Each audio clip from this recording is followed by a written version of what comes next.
people ni forestier, juste guinéen. Appelez-moi Johnny X, nouveau concept. Vous allez comprendre que les autres ne font rien.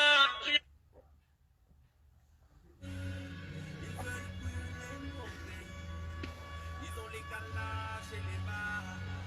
Ils veulent diviser ma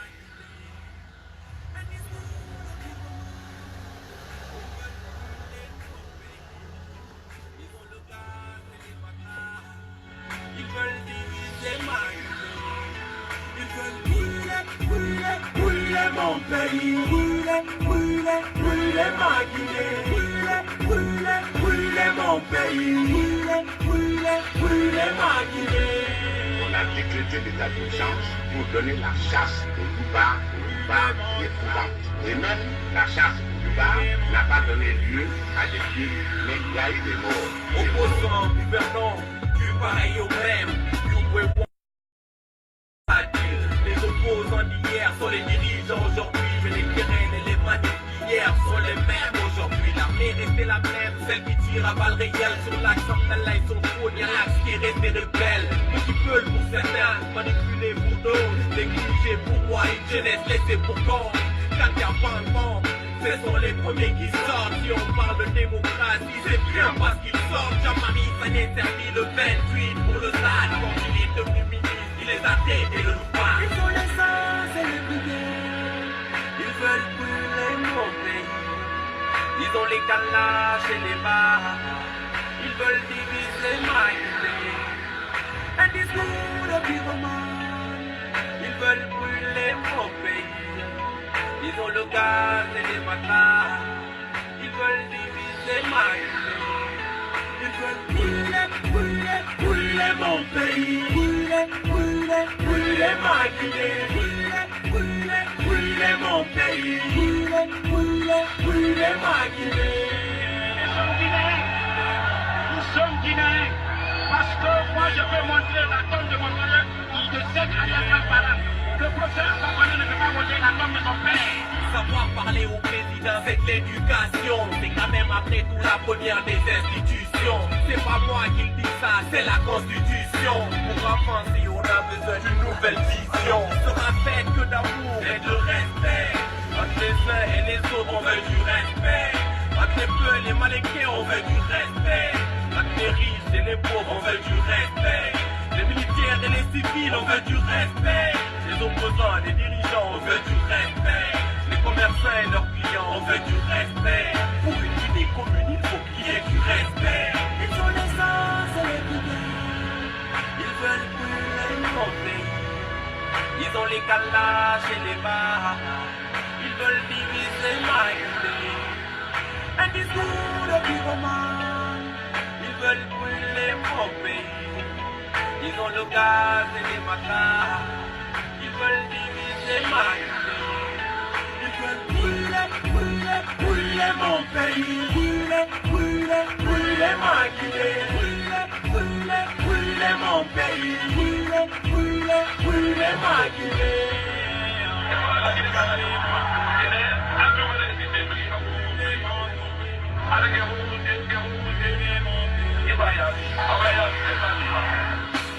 Démocratiquement élu n'a pas le droit de parler ainsi, à moins que son frère ne soit tout faire tomber dans l'anarchie. Condamné, au patara, condamné, mais nous n'avons pas et tout prêt pour la mort, et mesdames, vous allez faire quand est-ce qu'on s'attend que le sort de l'avenir nous réserve? Quand est-ce qu'on se lève, allons nous laisser à la relève? Quand est-ce que la Guinée sera meilleure? De la République respecte l'opposition pour éviter une prise d'opposition de la population. Moi, je fais partie, moi, j'ai choisi mon parti, moi, oui, ça c'est mon parti, la population, ça c'est mon parti, moi, je fais partie, moi, j'ai pris parti, moi, mon parti, c'est la population. Je connais bien empoisonné l'eau. Laissez-les. Ils n'ont qu'à marcher. Dites aux Guinéens, sortez, vous les trouvez dans la rue. On va la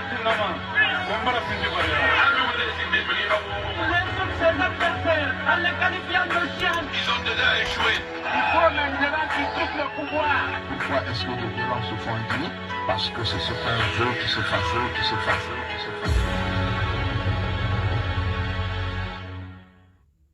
Le peuple de Guinée détermine librement et souverainement ses institutions et l'organisation économique et sociale de la nation. Il a un droit imprescriptible sur ses richesses. Celles-ci doivent profiter de manière équitable à tous les Guinéens. Il a droit à la préservation de son patrimoine, de sa culture et de son environnement. Il a le droit de résister à l'oppression. Article 21 de la Constitution en vigueur. Le 21 va vous tenir tête. Le 21 va vous tenir tête. Ceux qui veulent changer les règles du game, le 21 va vous tenir tête. L'article 21 va vous tenir tête. Le 21 va vous tenir tête. Ceux qui veulent changer les règles du game, le 21 va vous tenir tête. À moulin fait, à moulin fait, à moulin fait, à moulin fait, à moulin fait, à moulin fait, à moulin fait, à moulin fait, à moulin fait, à moulin fait, à moulin fait, à moulin fait.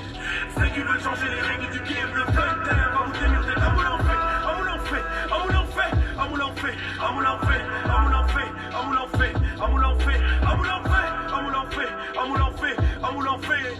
Ceux qui veulent changer les règles du game, le 21 dit à moulin fait. On sait tous que c'est cool, on sait tous que c'est doux. L'hymne national à la place des martyrs et tous ces gardes à vous. La maison de Sékou devient tienne, l'armée de Comté devient tienne. Tous ces bains de foule, j'avoue que ça donne des envies de maintien. Mais la loi elle est claire et nette, demandant on doit changer de tête. Ceux qui veulent changer les règles du game, le 21 va vous tenir tête. Si on veut que la Guinée reste, faut qu'on vive alors par les textes. L'article 21 nous donne le droit de résister à la mise en laisse. Faut savoir dire stop boss, pour éviter de finir comme un journaliste. S'arrêter avant le verre du trou pour pas sortir par la petite porte. Faut savoir dire stop boss, pour éviter de finir comme le PIP. S'arrêter avant le mandat de trou pour sortir par la grande porte. Le 21 va vous tenir tête, le 21 va vous tenir tête. Ceux qui veulent changer les règles du game, le 21 va vous tenir tête. L'article 21 va vous tenir tête, le 21 va vous tenir tête. Ceux qui veulent changer les règles du game, le 21 va vous tenir tête. À moulin fait, à moulin fait, à moulin fait, à moulin fait, à moulin fait, à moulin fait, à moulin fait, à moulin fait, à moulin fait, à moulin fait, à moulin fait, à moulin fait. Ceux qui veulent changer les règles du game, le 21 va vous tenir tête. À moulin fait, à moulin fait, à moulin fait, à moulin fait, à moulin fait, à moulin fait, à moulin fait, à moulin fait, à moulin fait, à moulin fait, à moulin fait, à moulin fait. Ceux qui veulent changer les règles du game, le 21 dit à moulin fait. Le budget militaire est en os pendant que les enseignants sont en grève. Le président veut devenir dictateur pendant que les opposants manifestent. Le défendeur manifeste. Les partisans du troisième mandat disent c'est contre la paix. Un partisan du Hamoulin fait honneur. Un partisan du Hamoulin fait honneur. Le gouvernement c'est militaire, l'opposition c'est militant. La constitution a son article 21 pour la défendre, vaille que faille. Un partisan du Hamoulin fait honneur. Un partisan du Hamoulin fait honneur. Le président était opposant, c'est par lui qu'on a appris que contre l'oppression faut résister, faille que faille on le fera. Le 21 va vous tenir tête, le 21 va vous tenir tête. Ceux qui veulent changer les règles du game, le 21 va vous tenir tête. L'article 21 va vous tenir tête, le 21 va vous tenir tête. Ceux qui veulent changer les règles du game, le 21 va vous tenir tête. À moulin fait, à moulin fait, à moulin fait, à moulin fait, à moulin fait, à moulin fait, à moulin fait, à moulin fait, à moulin fait, à moulin fait, à moulin fait, à moulin fait. Ceux qui veulent changer les règles du game, le 21 va vous tenir tête. À moulin fait, à moulin fait, à moulin fait, à moulin fait, à moulin fait, à moulin fait, à moulin fait, à moulin fait, à moulin fait, à moulin fait, à moulin fait, à moulin fait. Ceux qui veulent changer les règles du game, le 21 dit à moulin fait.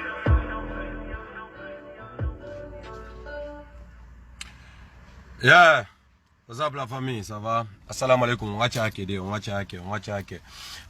Pour la première fois de ma vie, Andé, je vais faire un direct tout en poulard aujourd'hui. Parce que c'est surtout à mes parents Peul que j'ai envie de parler. C'est aux gens qui ont la même ethnie que moi que j'ai envie de parler. Et toutes les personnes qui ne sont pas Peul, qui sont dans le direct, je vous l'explique d'avance. J'ai envie de parler à mes parents Peul. Parce qu'aujourd'hui, là, il n'est pas sujet d'ethnocentrisme. Aujourd'hui, là, il n'est pas sujet de politique. Aujourd'hui, là, il n'est pas sujet de troisième mandat ou de référendum. Mais la vérité, au fait, gonga kan. C'est qu'il y a un foule ben en kainta, donne problème, en fait. Parce qu'un John Indira Jude. en jonindira julde en wonda wona gonga ko fenande jokkuden quoi au fait golle ko wontigi ɗetti wolagine ɗo golle ko wontigi ɗetti wolagine ɗo fulɓe no e mum ɓe briyude sa ɗetti ka musique fulɓe no ton ɓe briyude tigi tigi ɓe briya ouais Jani Alpha ko musicien jo mo briyude tigi tigi Lama Sidibe Alpha Jodara Steve One Locks Suldag One no ɗuuɗi quoi Prophet G no ɗuuɗi den ɗuuɗi quoi en fait sa ɗetti ka musique den ɗuuɗi tigi tigi tigi sa ɗetti ka comédie kadi den ɗuuɗi quoi de mari Mamadou Tog de mari Souleymane Thiangel de mari Bilia Ba den ɗuuɗi ha mais problème on neɓe ɓe no immoɓe innano en victimise woni hoore men non ɗen haalano kaka men wona fellede non ko enen wona warede non no waɗi ni no wattitir ni ko parce que en fait no wela en quoi en fait ɗon gonga kanko en fait no wela en quoi enen ɗum no wela en ine way ko soriɓe ɓen woni fellude quand même ouais no gasa ɓen soriɓe woni ɓe fellude ɗon na fulɓe mais soriɓe fulɓe kadi naka l'armée bataillon ala yawo intervention ka axe ɗo mo pullo tawaka e mum no gasa na pullo woni fellude mais ɓen felloɓe ɗon ɓe wondi e fulɓe mais ɓen fulɓe ɗon wata ɓen nde acce fellugol ka amen ka gouvernement innen non Alpha Condé o gaynta non ko kanko e fulɓe ɓen wondi ko fulɓe jelo woni ka gouvernement ɓen fulɓe ɗon wata haalande Alpha Condé gonga ɓe nanoɗa andi siɓɓe amɓe ɓe inni wo ko kamɓe wona warede ko fulɓe jelo woni Madina se ndetti way d'accord Madina ko fulɓe jelo woni Madina quoi sa haali après ɓe nama non ɗa andi sen waɗi guere ko enen bonnante ko enen warete he warama déjà bonani en déjà min on si tawi ko min miɗo préféri yoɓe bonnu studio an on ɗo eɗe ɓe warde ɓiɗɗo an ma ɗo eɗe ɓe yawde ɓe fella ka ɓiɗɗo an woni fulɓe jelo woni gollude ka administration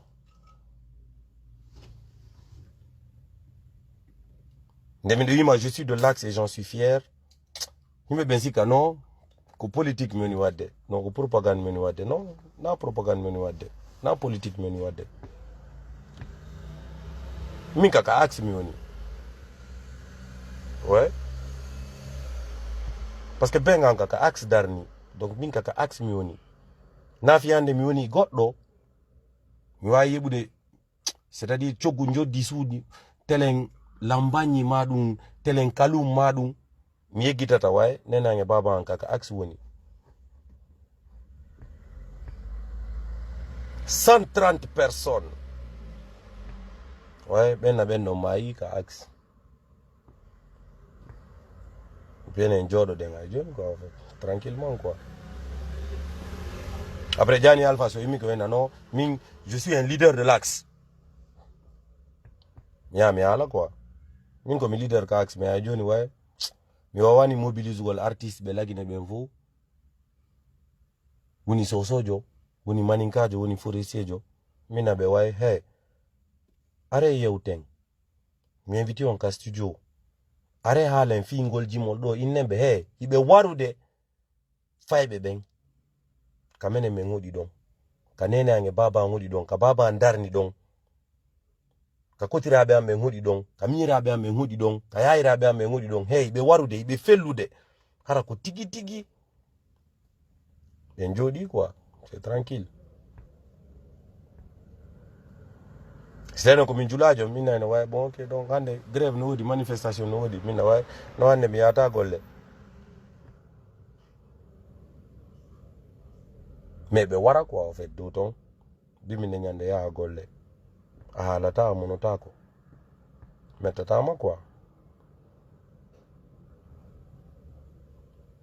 après noon sa heemi ke sa jodo ke Madina ina no he ko menen wona warede lamu ko contrat me menen woni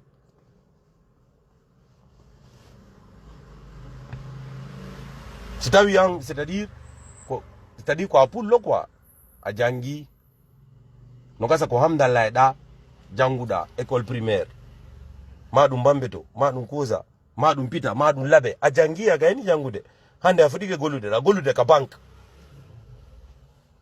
no warede hamdallah yanga wata wadde fus sina enugol no da postude quoi ina wa RIP qui reste in peace. La Guinée c'est pas sûr no sikude ko don hatata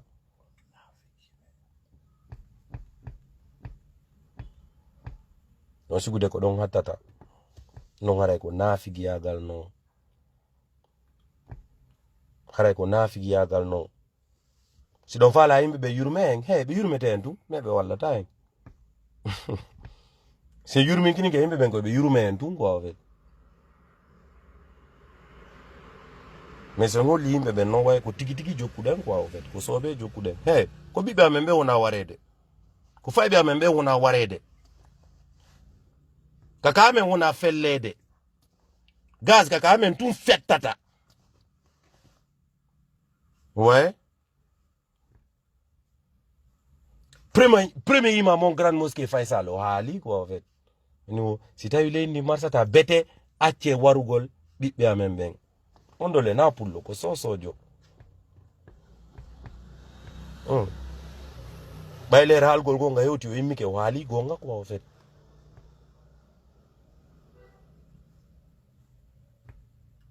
be ya futa be ya pita be ataka prenons ça inen le khalife général de la moyenne Guinée be ataka mo be bonna automako enen jodi quoi en fait c'est normal après inen no do ngandi ko contrat men woni fulbe men fo bi mi nyane kadi marron be boutique be ya be udita boutique yima eno be sifa jani alpha en sifa lama sidi ben sifa alpha jodara en sifa wado be politique ben c'est-à-dire sifa baouri en sifa Ousmane Gawale ouais normal ko du mi wadi post Facebook mi hali la ni quoi wado be théâtre ben sifa Souleymane Changel be winda kadi phrase la ni quoi en fait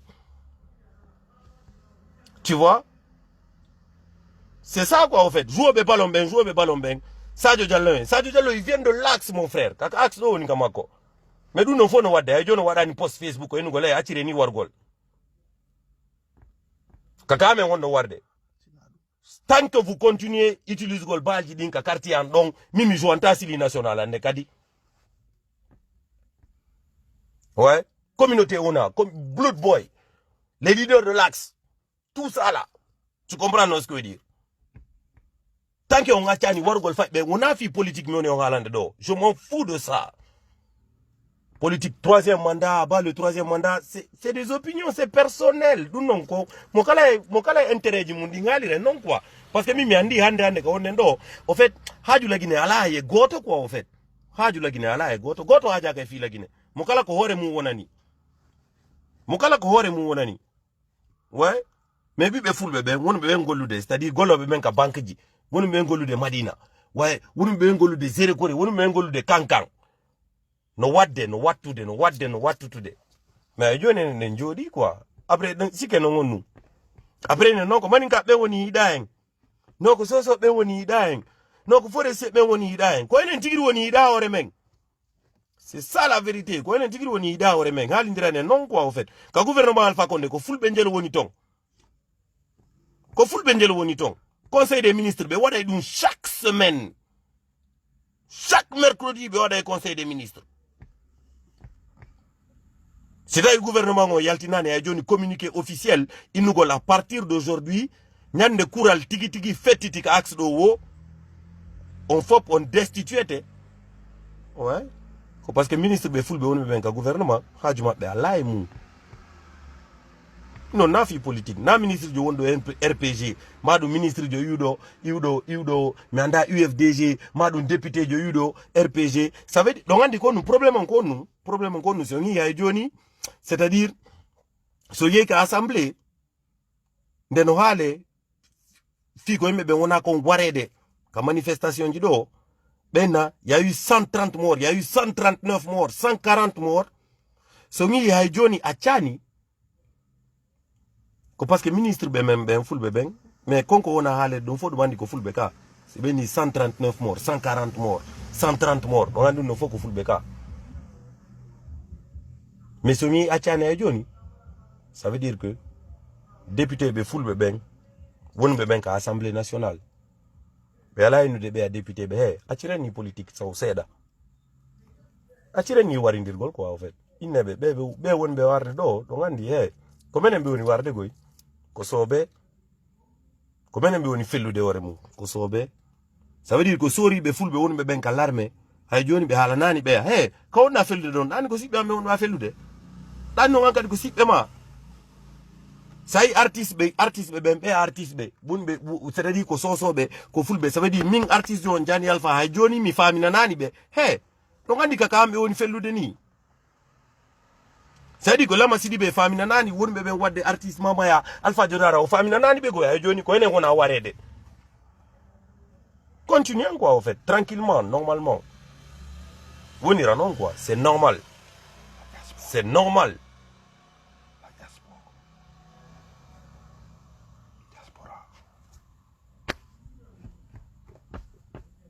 Yurmi quoi.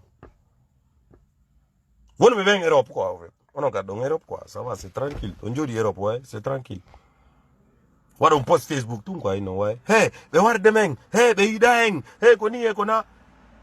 Voilà donc un jour, 2 jours après l'année quoi. Mais pendant ce temps, manifestation il faut tout cas semaine prochaine. Be war regarder go. Parce que vous dites un wouti, c'est normal, un wouti quoi en fait, un wouti. Après on a dit RIP, semaine prochaine il y a un sourire. Après ouais, c'est normal quoi, non quoi. Un wouti donc quoi en fait, un wouti.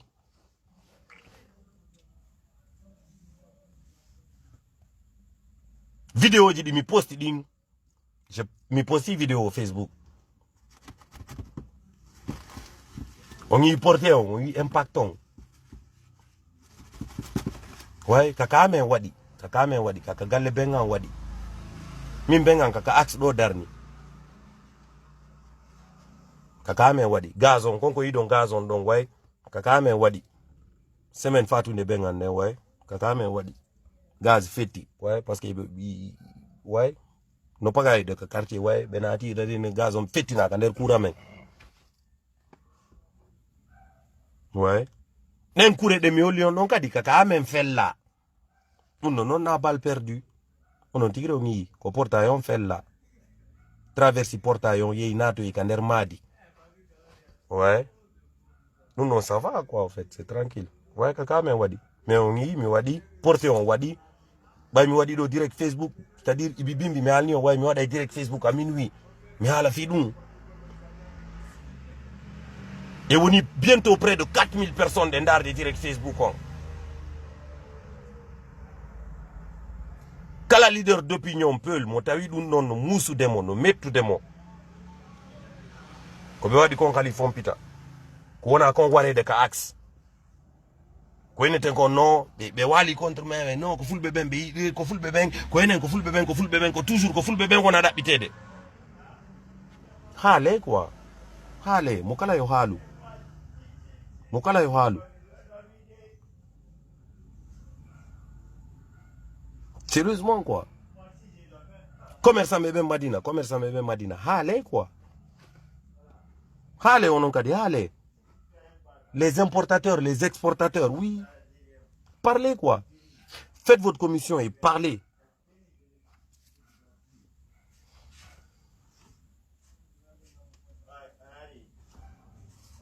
Parlez quoi. Tu vois. Parlez, soyons. Bon un tiki quoi en fait. Bon un tiki. Sina dum billa he ko compassion tu wona tan hara ko yurmene tu wona nien. Himbe be yurmete en tu mais goto walla tay. Après non monana de himbe men ko ene no do ngandi be yida en. Parce que ko en fulbe non parce que c'est ça. Kere fulbe ben kere non, kere nen boy kere fulbe artiste no wodi. Fulbe sori no wodi. Fulbe politicien no wodi. Fulbe commerçant no wodi. Fulbe chômeur no wodi. fulbe étudiant no wodi fulbe élève no wodi ene halen ine ngeka kame wona warede nenge rongi quoi fulbe ka gouvernement no wodi fulbe ka administration no wodi halen quoi sengi manaki ore meng ta juwen haray ko wadi en wo ko enen dabbani ore men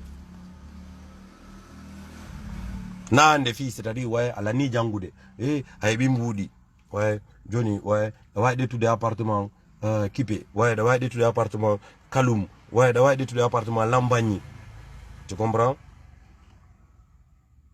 si be wari pay ko hamdallah da ma si be wari pay ko bambeto ma si be wari pay ko koza be wari pay ko gwandara ainsi de suite en voilà tout post Facebook quoi il a RIP, c'est triste, c'est désolant.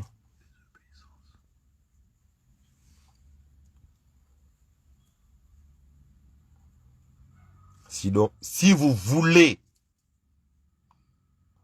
désamorcer la bombe qui est en vue là, il faut faire comprendre, chacun d'entre vous, il faut faire comprendre aux gens que vous en avez marre. Et là, je ne suis pas en train de parler de troisième mandat. Je ne suis pas en train de parler de référendum. Ce que je suis en train de vous dire là, wallahi billahi tallahi, c'est pour ce qui est en train de se passer contre nous. Parce que c'est vraiment contre nous. Arrêtez de me parler d'ethnocentrisme. Arrêtez de me parler d'ethnocentrisme. Si vous écoutez bien la vidéo, où je suis arrêté comme ça là, en train de faire mon direct Facebook là, toutes les personnes qui parlent autour là sont en train de parler sous. Donc, na ethnocentrisme on est de films quoi en fait.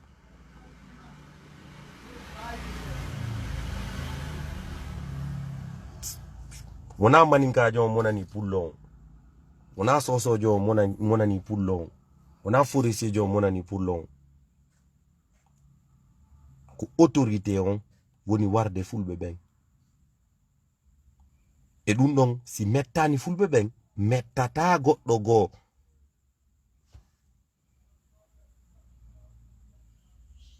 Si mettani fulbe ben, mettata goddo go be wallata en. Be tawtata en. Ouais. Be hataki, c'est-à-dire be ataka quoi, be ataka, ouais. C'est-à-dire la première autorité religieuse du Fouta, ben attaque quoi en fait. Le lendemain, ça va, Gianni Alpha Imoya quoi. Mamadou Togi Imoya, what do you comédie quoi.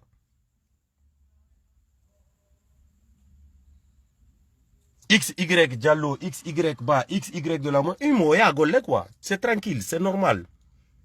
Ça veut dire Moussa, c'était exemple tout quoi. C'était un exemple donc. Si tu as une hora par exemple au Sénégal, ben ouais, ben attaquer Khalif général de Mouride. Non c'est que le Sénégal faut faire non. Ma ben attaquer Khalif général de Tidjane. Non c'est que le Sénégal faut faire non. What attaque.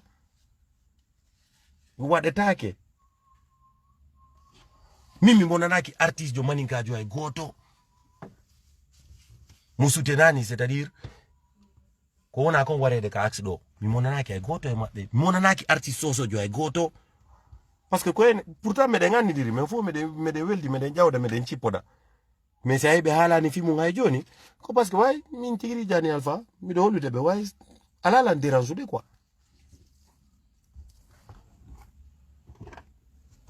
ouais ça y est joni ben nano o sorijo wardo da ko maninkajo o sorijo feludo da ko sosojo o sorijo waddo da ko forestiejo ça y be wadde joni c'est parce que sori be fulbe ben no wonde mabbe bebe ala be halande acire ni nani ko gonno wadde do ngandi himbe chapan temedere chapan tati mai ko en fait temedere chapan mai ko en fait mais je ne go à la halle quoi en fait. Un jour de non quoi en fait. Jour de non quoi, c'est tranquille, c'est normal quoi.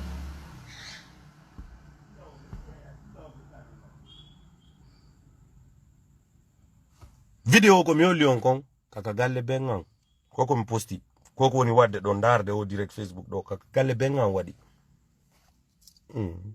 ɗon andi le bengan ne joni joni o feƴƴini ga kure ko mi holli on kon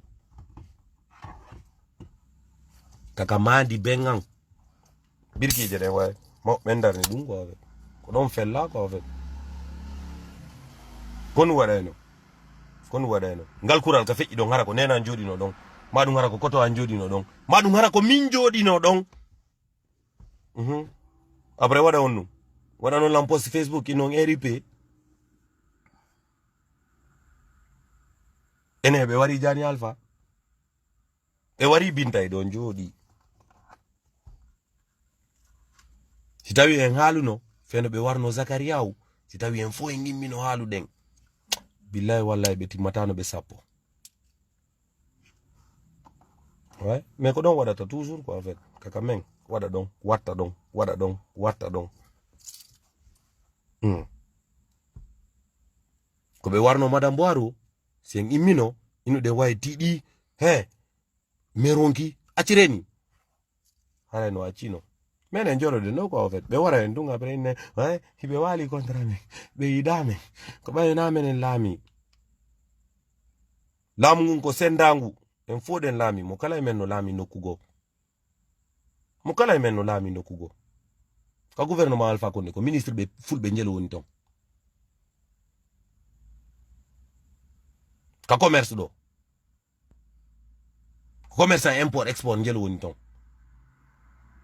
ka musique ko fulɓe njelo woni ton ka l'armée ko fulɓe njelo laami mais joni no wadde ko en fait joɗo ɗen billahi si waɗi haray ko enen tewi si continue waɗugol haray ko enen tewi ko en fait haray ko enen tewi haray ɓe waɗu hen ko ɓe faalaɓe tewi pas par ce que way ko enen jooɗi ça veut dire ko enen woni way en watti affaire on politique quoi haalen politique eɗanna e warde en fof wonta ko politique quoi maintenant non ko violence post électorale la ilaha illallah muhammad rasulullah maɗum sali ɓenen noda handi c'est monique ko enen bonanta lannino en bonande ɗe mayde c'est à dire ɗe mayde wa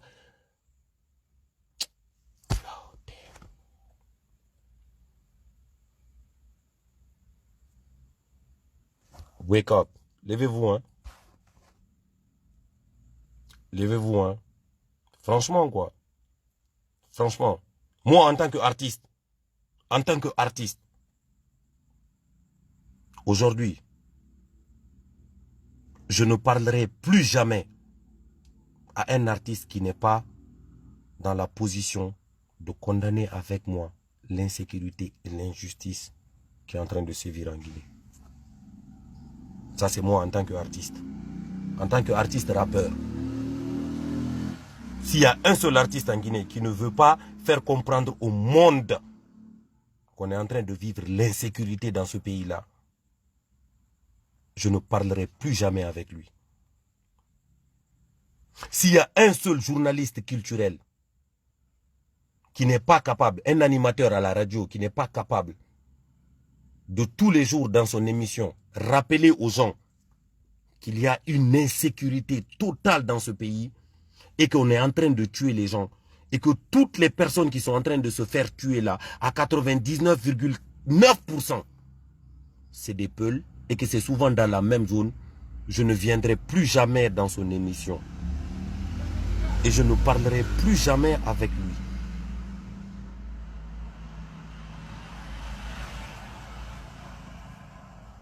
Et principalement, les artistes, les journalistes, les politiciens, les entrepreneurs, les commerçants, les opérateurs culturels, peuls.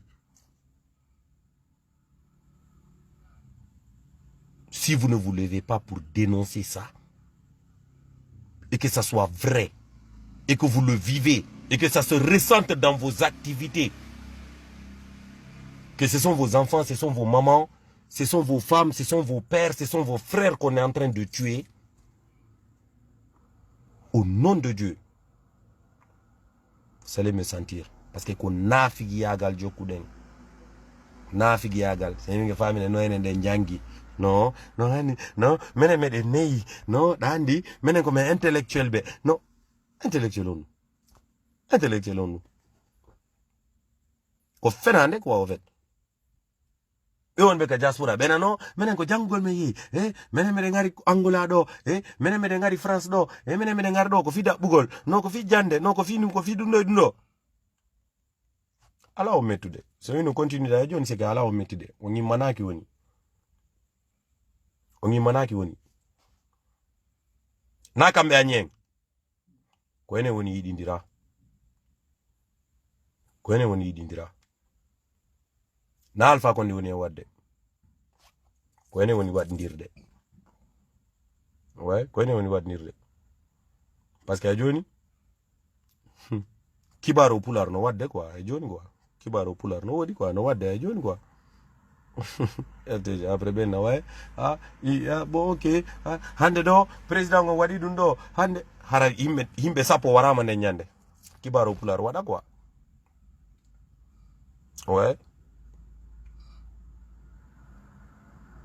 espace ka journal pular haale quoi ara yimɓe sappo warama quoi en fait hara ɓen sappo ɓe waraɓe ɗon fof ko fulɓe Sidi national ya joué quoi en fait hara fulɓe no ton quoi en fait Jani Alpha yaltina jimol Suldagwan yaltina jimol Lama Sidibe yaltina jimol way hara ko fulɓe wona warede quoi hara na fiya halgol fi ɗum ɗon après non ɗon andi ɓe yiɗa en ouais fulɓe won ɓe gollude ka banque ji ɓe yaha ɓe golla quoi après ɓe nano ɓe yiɗa en fulɓe golloɓe ɓen ka station ɓe yaha ɓe golla non ɓe yiɗa en moto taxi ɓen ɓe yaha ɓe golla non ɓe yiɗa en taximétre ɓe ɓen ɓe yaha biredi juuɗe ɓen après non ɓe yiɗa en donc andi ko enen woni ɓe yiɗa ko enen ɓe immani na kam ɓe immani en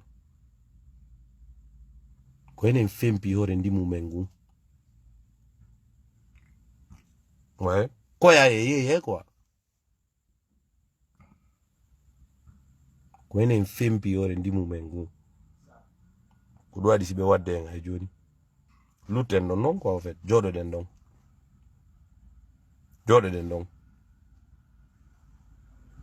ha mi nanta ɗo goɗɗo no haalana ɗo fi ethnocentrisme maɗum na ethnocentrisme frère c'est faux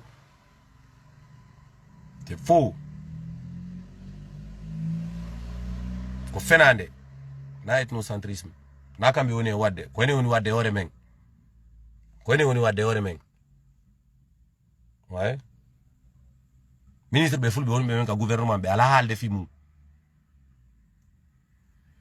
commerçant ɓe fulɓe ɓen ɓe ala haalde fi mum min ko FNDC mi woni semaine prochaine min futtoto kadi manifestation ji ɗin mais sina FNDC nodditi fulɓe ɓen nodditata ɓe na way he ɓe warde ɓiɓɓe amen ɓen kaka men wona warede accire ni ouais ko ndumneten après hooren muñoɗen ko muyare Allah ko libre arbitre wonete ɗum ɗo no moƴƴi ɗum ɗo moƴƴa ko on suboto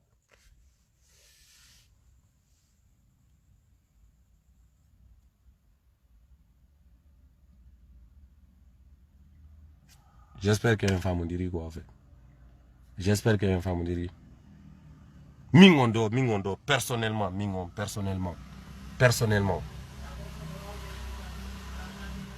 mi nodday goreɓe an artiste ɓe ɓen fop ɗiya leƴƴi fop mi nodday ɓe mi haalna ɓe he ko minen wona warede wonɗa politicien a wona politicien he haalu kaka amen wona fellede ko minen wona warede par ce que taw sikkude hamdala e ɓamɓe to kusa ɗo ma ha cimenterie to ka axe ɗo taw sikkude ko fulɓe tungoɗi ton a fulɓe tungoɗi ton de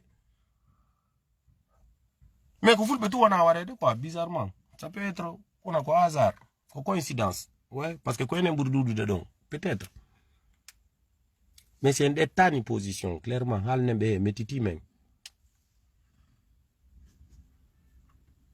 yo commerçant ɓe ɓen immo ɓe inna he mettiti men accire ni nde ɗo yaha manifestation tan naɓol pinka parce que ɗo mari feere mum hara on warani artiste ɓe ɓen haala la même chose entrepreneur ɓe ɓen haala la même chose sportif ɓe ɓen haala la même chose on direct, on halala, même chose. Imoto don bimbio ya ogola ka bank, imoto don bimbio ya ogola ka station, imoto don bimbio ya ogola ka ministère, imoto don halala, même chose. Hey. Comment on a waré de goy, son gatira ni mengarta golle.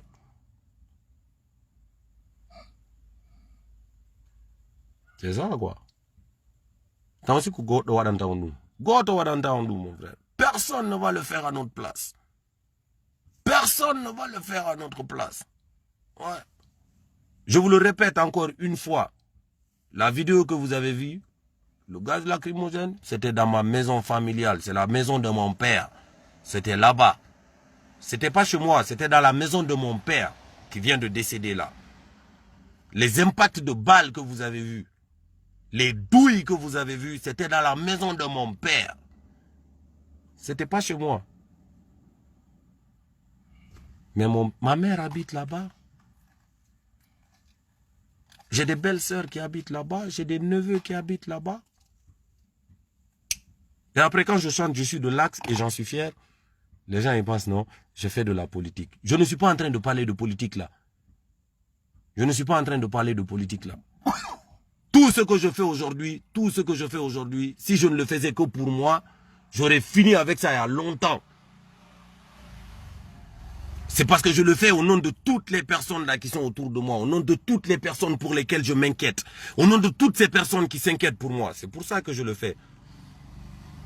Et toutes ces personnes qui s'inquiètent pour moi là, je les appelle encore une fois. Je vous rappelle très très bien que la situation est grave. L'heure est grave, c'est vrai.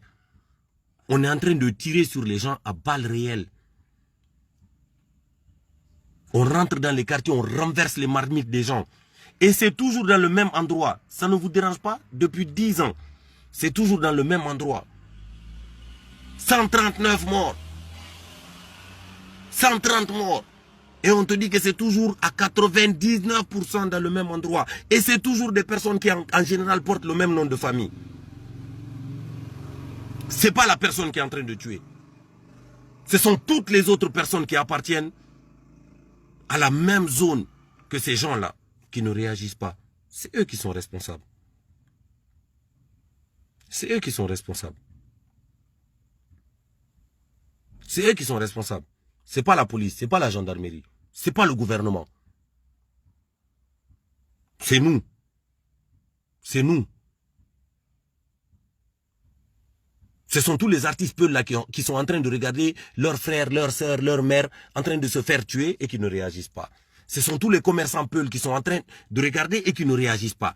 Ce sont tous les imams, tous les muezzins, tous les pasteurs peuls qui sont en train de regarder et qui ne réagissent pas. Ce sont tous les militaires, tous les gendarmes, tous les policiers peuls qui sont en train de regarder et qui ne réagissent pas.